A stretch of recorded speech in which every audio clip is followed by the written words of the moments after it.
Buenos días, profesor. Buenos días, compañeros. En esta oportunidad, mis compañeros y yo expondremos sobre el tema de movimiento circular y movimiento y velocidad relativa. Para eso necesitaré el apoyo de mis compañeros Castillejo Ronaldo, William Scoyo y mi persona.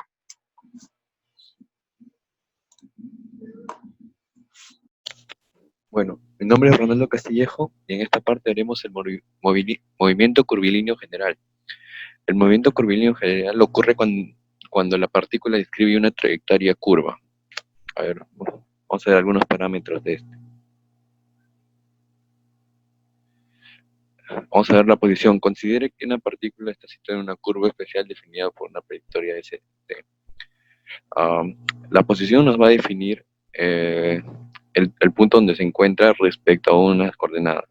Por ejemplo, acá el punto O y la partícula está en un tiempo, en una cierta posición. Eso le definimos el vector posición. Y es un vector. Ahora vamos a ver el desplazamiento. ¿Qué es el desplazamiento?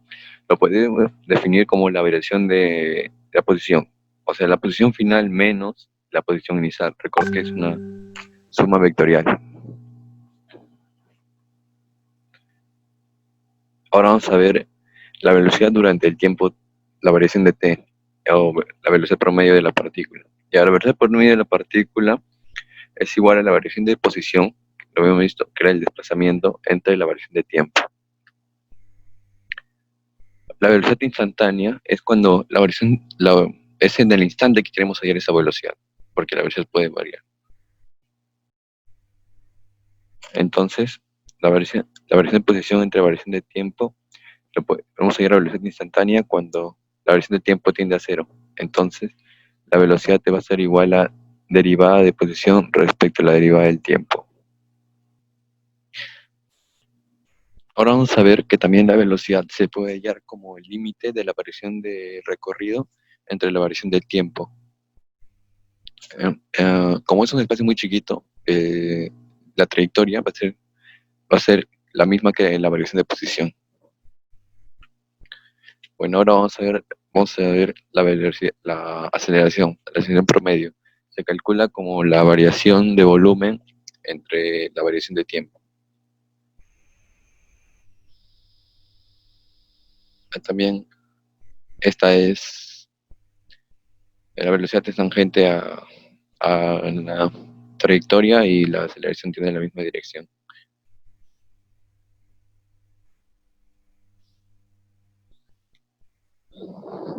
Ahora, como vemos, la aceleración instantánea es el límite cuando el tiempo tiende a ser un tramo muy chiquito. Y también se puede definir como la derivada de la velocidad respecto al tiempo. O también la segunda derivada de la posición respecto al tiempo. Ahora vamos a ver en componentes rectangulares. La posición en componentes rectangulares va a estar componida por tres, ¿no? El vector I, J y K. Y lo definimos así.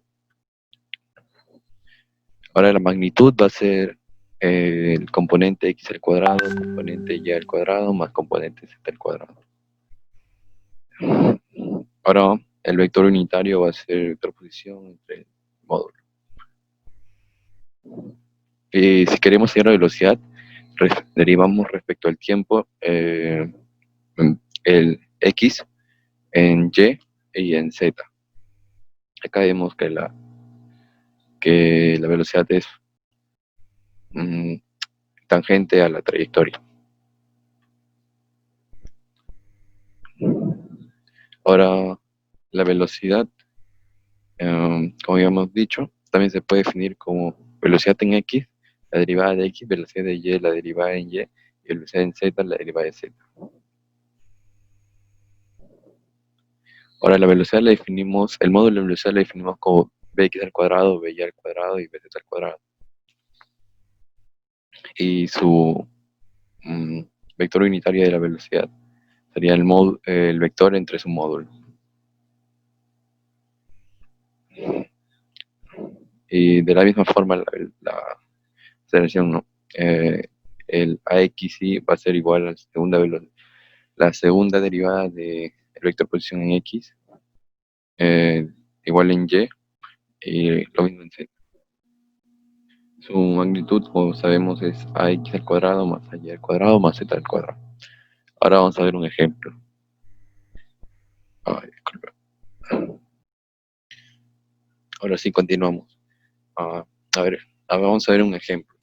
En el instante x igual a 8t pies, donde t está en segundos, se define la horizontal del globo atmosférico de la figura.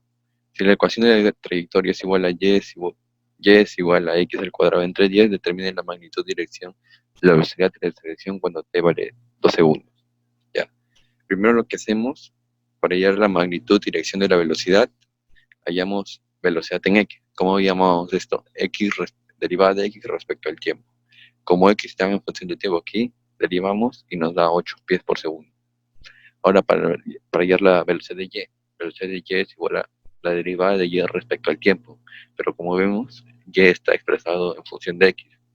Entonces acá lo que vamos a hacer es derivar respecto a t. Y esto nos va a dar 2x por la derivada de x respecto al tiempo. Y como tenemos todo esto, la posición x en 2 segundos va a ser 16. Entonces tenemos 2 por 16 por la velocidad en x, que es constante, 8 entre 10. Y esto nos da 25,6 pies por segundo. Ahora, para hallar el módulo de la velocidad, hallamos 8 al cuadrado más 25,6 al cuadrado y esto le sacamos raíz. Recuerda que esta es la componente x y la componente y, la velocidad. Y también hallar el ángulo θ sub b, que es del ángulo, que es el ángulo que determina el eje x con la velocidad con v. Lo haríamos como la inversa de la tangente, o la tangente inversa, velocidad y entre velocidad x. Y eso nos va a dar 72,6. Ya lo vimos. Ahora vamos a hallar la aceleración. ¿Cómo llamamos la aceleración? Como la derivada de la velocidad. La derivada respecto a t de la velocidad, como la velocidad era constante, es 0. Ahora, hallamos respecto a y. La derivada de la velocidad y respecto al tiempo. Tenemos esta forma y como derivamos, nos va a quedar 2 veces x derivada respecto al tiempo por x derivada respecto entre 10 más 2x por x derivada respecto al tiempo. La segunda derivada respecto al tiempo. Reemplazamos los valores, como ya hemos dicho, nos queda que es 12,18 pies por segundo al cuadrado. Ahora, por tanto, al aplicar lo mismo, la fórmula para hallar la magnitud de la aceleración nos va a quedar 12,8. Y de la misma forma de hace rato, 0 sub a, el arco tangente de la aceleración en y respecto a la aceleración en x, eso da 90. Ahora vamos a ver otro ejemplo. Disculpe. Ahora sí seguimos. Ahora vamos a hacer otro ejemplo. Durante un breve lapso, y es igual a 0,01 x al cuadrado metros. Esa es la ecuación de la trayectoria. Describe una trayectoria del avión durante la figura, como vemos la figura. Si el avión se eleva con una velocidad constante de 10 metros al segundo, ¿qué quiere decir esto? Que en el eje Y la velocidad va a ser constante y es en el sentido Y positivo. Y determine la magnitud de la velocidad y aceleración del avión cuando éste esté en Y 100 metros. Entonces, cuando éste esté en Y 100 metros, ¿en cuánto va a estar X? Reemplazamos la función de la trayectoria y X nos va a dar 316,2 metros. Ahora, como velocidad de Y es igual a 10 metros por segundo, es constante, entonces también se puede poner como Y es igual a velocidad por tiempo. Cuando esté en 100 metros Y, elevado a 100 metros, entonces vamos a definir como 10 metros por segundo por el tiempo, y el tiempo nos va a salir 10. Ahora, ¿cómo hallamos la velocidad de Y? Derivamos la posición de Y respecto al tiempo. Tenemos que Y es igual a 0,01 x al cuadrado, derivamos esto respecto al tiempo y nos queda esto. Acá reemplazamos 0,02 x y como la derivada de x respecto al tiempo de la velocidad de x. Ya, ahora vamos a ver, por tanto, y s es igual a 0,2 por 316,2 metros por la velocidad de x. Y esto nos va a dar 15,81. ¿Y cómo llamamos la magnitud de v? Como vx al cuadrado más vy al cuadrado. Y esto nos va a dar 18,7 metros por segundo. Ahora siguiente, para la aceleración. La aceleración de y es igual a la velocidad de y respecto del tiempo, la derivada. Y nos va a dar esto como vemos. Ahora, como vemos, al aplicar y todos los datos que ya tenemos, nos va a salir que la aceleración en x va a ser igual a menos 0,7911 metros por segundo al cuadrado. Ahora hallamos la magnitud de la aceleración en general. Va a ser aceleración en x al cuadrado más aceleración en y al cuadrado. Esto nos va a salir 0,791 metros por segundo al cuadrado. Ahora, estos son los resultados de la figura. Bueno, eso es todo con esta parte. Ahora seguimos con mi compañero Eduardo. Gracias. Seguiremos con el tema de movimiento circular. Como lo dice el mismo nombre, la trayectoria que sigue la partícula que vamos a estudiar es de movimiento, sigue una trayectoria circular, ¿no? Entonces, podemos definirla a través de esto. La propiedad es, como dijimos anteriormente, esto puede tener una trayectoria circular y en este caso del movimiento circular uniforme, el objeto demora el mismo tiempo en hacer cada revolución. Esto quiere decir que el tiempo que demora en dar una vuelta va a ser el mismo tiempo que demora dar otra vuelta, ¿no? Y a esto lo podemos definir como la que tiene la misma velocidad angular. Ahora, para esto definiremos el periodo. El periodo lo podemos definir como el tiempo que se demora en dar una revolución completa o dar un giro completo, ¿no? Y este tiene una unidad. Ahora, también tenemos que definir la magnitud de la velocidad en este tipo de problemas, pero sabemos que como se demora el mismo tiempo en dar una vuelta, la rapidez es constante. La velocidad siempre tiene una dirección tangente al círculo. Esto quiere decir que si ubicamos desde el centro de la circunferencia un radio vector, este siempre caerá perpendicular a la velocidad tangencial.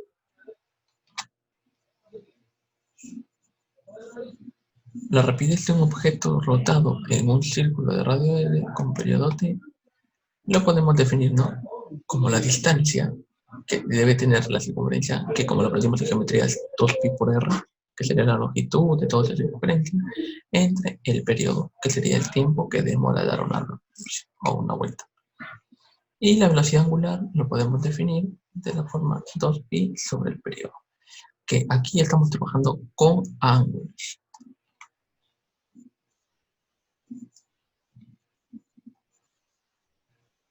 Bueno, esa fórmula ya la vimos anteriormente y lo único que podríamos definir acá nuevo sería la frecuencia, que sería el 1 sobre el periodo.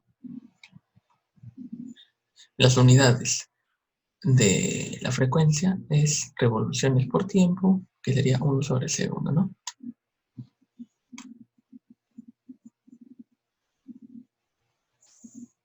Ahora, ¿el objeto está acelerado o no? Como vemos, la velocidad es constante, constante, constante, constante en cada parte del movimiento y la dirección no cambia. Entonces podemos decir que la velocidad es un vector. Si la dirección de un vector cambia, el vector también cambia. Así que podemos observar que hay una aceleración, pero no es una aceleración cualquiera. Es una aceleración a la que denominamos aceleración centrípeta. Ahora, definiremos el movimiento circular uniforme variado. Ya vimos que la velocidad se mantenía constante en el antiguo, movimiento. Me refiero a la velocidad angular. Ahora, en este tipo de movimiento, la velocidad angular va a variar con el tiempo. O sea, el tiempo que va a demorar en barrer o la forma en la que va a barrer va a variar con el tiempo. Pero esta variación va a ser siempre constante. Eso quiere decir que, por ejemplo, si de 1 a 3 y de 3 a 5 ha variado 2, 2, 2. Entonces, así de esta forma, daríamos como que una analogía simple de lo que es la aceleración angular. Aquí podemos definir la fórmula de aceleración angular, que sería la variación del ángulo en un cierto tiempo entre ese tiempo, ¿no? Y esta variación tiene que ser constante para poderla definir como la aceleración angular.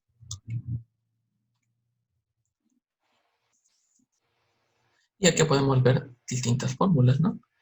Estas fórmulas van a servirnos de ayuda para la resolución de problemas. Y no debemos olvidar que las ecuaciones para un movimiento uniformemente acelerado son análogas a las de un movimiento rectilíneo y uniformemente acelerado, cambiando aceleración lineal por angular, velocidad lineal por angular y distancias por angular. Y así lo hemos definido en estas ecuaciones. Ahora, velocidad y aceleración relativas. Si dos observadores, vamos a definir este ejemplo, ¿no? Si dos observadores se mueven uno con respecto al otro, podrán medir desplazamientos, velocidades y aceleraciones diferentes de un objeto dado. Por ejemplo, hagamos un ejercicio mental. Tenemos un carro que va con dirección 10 metros por segundo y el otro va con dirección 5 metros por segundo. Ya lo tenemos todo mentalizado. Ok, parten desde ciertos puntos en dos vías paralelas, ¿no? Entonces, ¿qué podríamos hacer? Podríamos decir que estas, en el momento en el que se crucen, van a ser,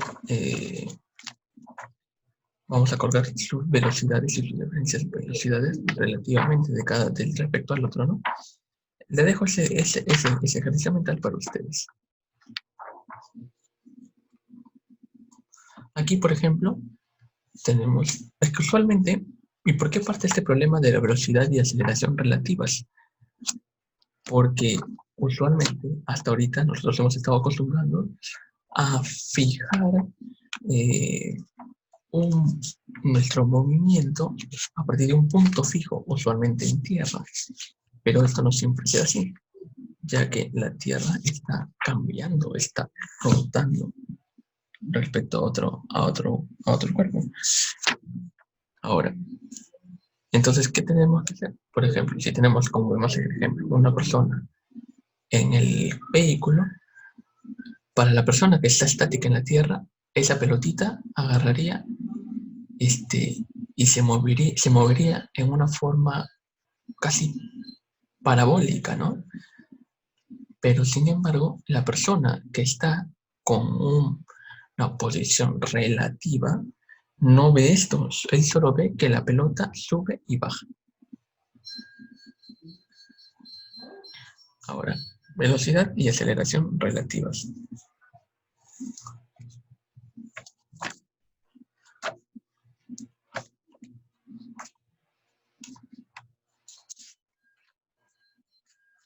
Ahora, esto lo podemos ver en la velocidad relativa, ¿no?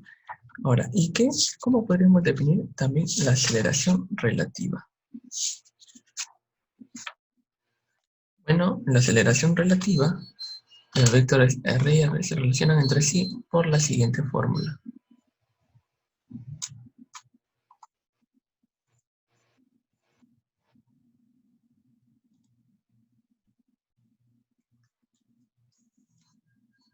Bueno, la posición en el sistema que ya hemos fijado menos es igual, va a ser a la posición del vector en el sistema fijado menos la velocidad inicial por el tiempo. Entonces, así podríamos definir también la velocidad y las aceleraciones, ¿no? Estas ecuaciones se llaman ecuaciones de transformación galileanas. Y aquí tendremos un ejemplo que me gustaría explicarlo en clase. Bueno, ahora pasaremos con mi compañero Williams Coyo. Pasamos al movimiento relativo rotacional uniforme. Cuando dos sistemas de referencia se encuentran en movimiento relativo de rotación uniforme, cada uno de ellos mide un vector de aceleración distinto cuando observan el movimiento de un mismo cuerpo. Aquí en la imagen vamos a suponer que uno de los sistemas de referencia está en reposo. Y el que está en reposo. Y le asignaremos la letra O. Mientras que el otro sistema de referencia O' rota con velocidad angular constante con respecto al sistema de referencia O. También nos da a entender que el tiempo medido por ambos es el mismo. Vector posición. Para hallar la relación entre ellos, vamos a poner una partícula P que se mueve a lo largo del eje X con velocidad constante y que se encuentra en la posición X. Sabemos que el vector posición de la partícula en el plano XYZ va a ser igual a XY más YJ más ZK. Y por consiguiente, la velocidad de dicha partícula por el sistema O nos saldrá que va a ser igual a la derivada de la posición del vector posición entre la derivada del tiempo, y va a ser igual a la derivada de x entre la derivada del tiempo por y más la derivada de y entre la derivada del tiempo por j más la derivada de z más entre la derivada de jt más por k.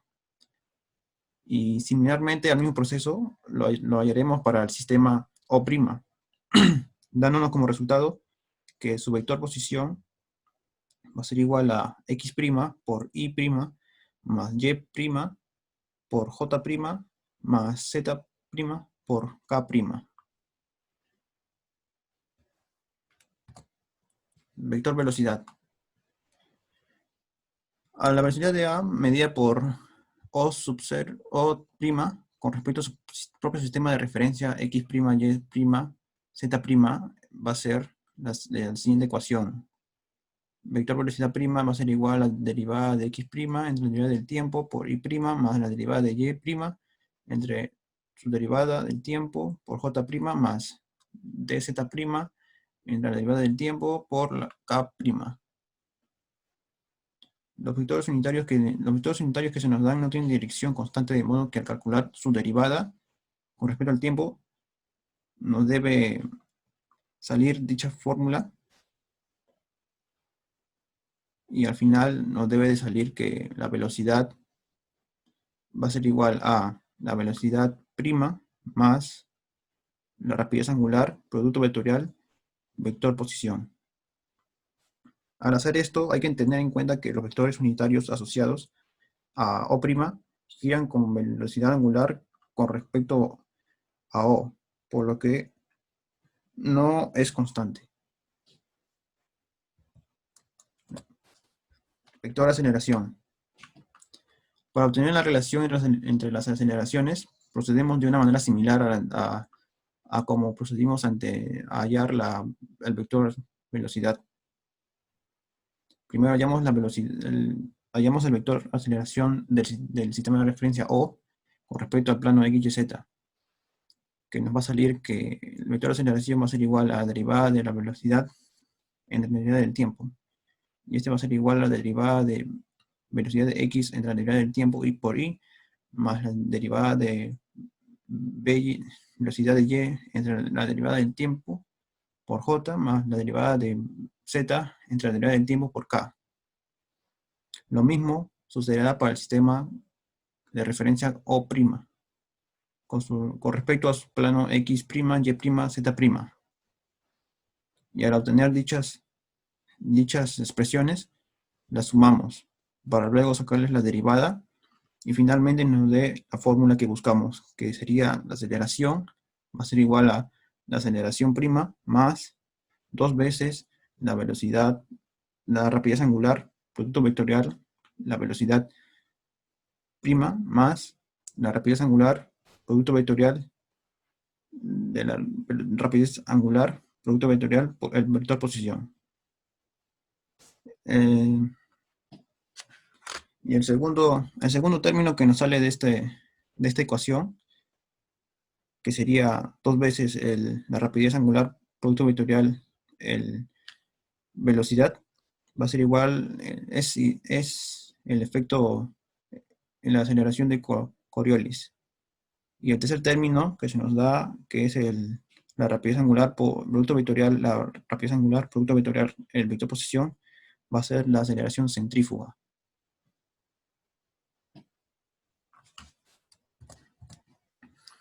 Aceleración de Coriolis. Vamos a analizar cómo percibe un observador en cada hemisferio el movimiento de una partícula que tiene v' de velocidad. Como podemos ver en las dos imágenes, la trayectoria de la partícula cambia, es diferente, dependiendo de la posición del observador. Si la Tierra, y también al movimiento de la Tierra. Si la Tierra estuviera en reposo, la partícula se movería en línea recta con velocidad v. Pero como está rotando, desde el punto de vista de los observadores terrestres, la partícula tiene una aceleración que desvía la trayectoria hacia la derecha en el hemisferio norte y hacia la izquierda en el hemisferio sur. Y dicha aceleración se le conoce como aceleración de Coriolis.